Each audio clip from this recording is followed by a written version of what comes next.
Kannada star Rishabh Shetty ప్రధాన పాత్రలో నటిస్తున్న భారీ తెలుగు చిత్రం జై హనుమాన్. దర్శకుడు ప్రశాంత్ వర్మ తెరకెక్కిస్తున్న ఈ ప్రతిష్టాత్మక డివోషనల్ యాక్షన్ డ్రామా షూటింగ్ ఇటీవలే ప్రారంభమైంది.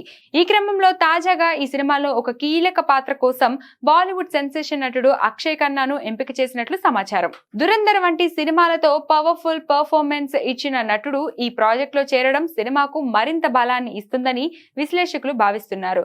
ప్రశాంత్ వర్మ ఇప్పటికే తన PVCU లో భాగంగా మహాకాళి చిత్రాన్ని కూడా లైన్ లో పెట్టారు. అక్షయ్ ఖన్నా ఈ యూనివర్స్ లో కూడా నటిస్తున్నారు.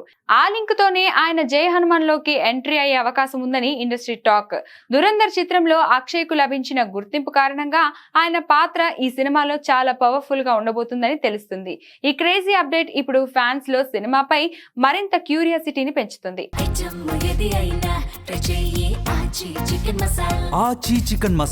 ఈ వార్తలపై మరింత స్పష్టత రావాలంటే చిత్ర యూనిట్ నుంచి అధికారిక ప్రకటన రావాల్సి ఉంది. రిషబ్ శెట్టి, ప్రశాంత్ వర్మ కలయికలో రాబోతున్న ఈ చిత్రం హనుమంతుడి కథను కొత్త కోణంలో ఆవిష్కరించబోతుందని సమాచారం. మరి ఈసారి ప్రశాంత్ వర్మ ఎలాంటి మ్యాజిక్ చేస్తాడో చూడాలి.